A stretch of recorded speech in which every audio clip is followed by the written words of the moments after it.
Brought to you by Agilus Diagnostics. Health test की बात आती है तो मैं भरोसा करता हूँ India largest diagnostics company Agilus diagnostics. खुद को टेस्ट करते रहो।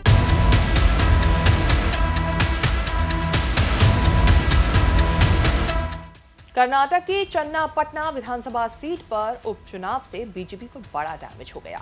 डैमेज के जिम्मेदार बने बीजेपी के पार्टनर जेडीएस नेता एचडी कुमारस्वामी। बेटे के मुंह में ऐसी जिद पकड़ ली कि बीजेपी को घुटनों पर आकर हां कहना पड़ा। कांग्रेस के चाणक्य डीके शिव कुमार ने ऐसे खेल किया कि बीजेपी और कुमारस्वामी देखते रह गए। फायदा कांग्रेस को हो गया। यही है सिद्धरामैया के पांव छूते दिख रहे सीपी योगेश्वर।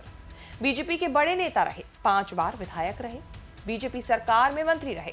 पिछला चुनाव हारे तो बीजेपी ने एमएलसी बना दिया था।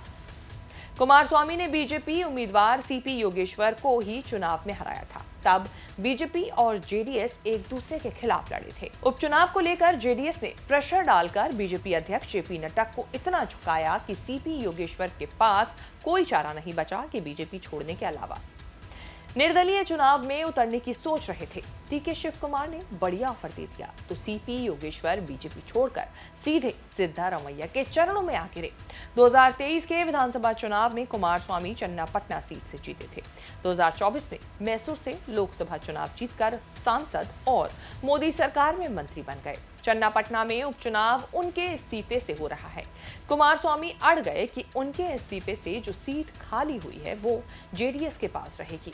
कुमारस्वामी ने ठान लिया कि बेटे निखिल को चुनाव लड़ाएंगे। जब कुमारस्वामी लोकसभा पहुंच गए तो बीजेपी की नजर चन्नापटना पर टिकी। सीपी योगेश्वर जैसा मजबूत उम्मीदवार रेडी था। जेपी नड्डा ने योगेश्वर को फोन भी किया, लेकिन कुमारस्वामी ने बीजेपी को सीट लेने नहीं दी। बीजेपी अध्यक्ष होते हुए जेपी नड्डा ने योगेश्वर को ऑफर दिया कि बीजेपी छोड़ दीजिए, जेडीएस के टिकट पर लड़ जाइए।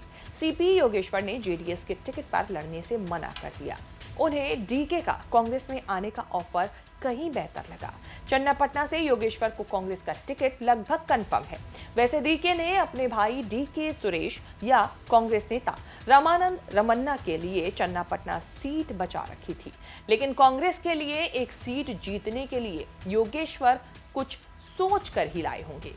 डीके के योगेश्वर वाले खेल से कुमारस्वामी के साथ साथ बीजेपी फंस गई है। योगेश्वर इतने मजबूत माने जा रहे हैं कि कुमारस्वामी को अपने बेटे निखिल कुमारस्वामी की उम्मीदवारी कमजोर दिखने लगी है।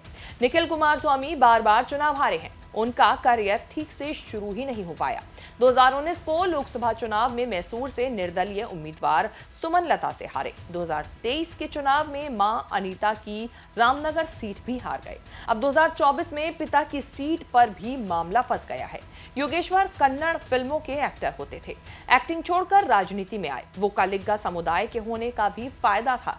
बीजेपी ने बढ़ने का मौका दिया, लेकिन जरा सी बात पर राजनीति पलट गई।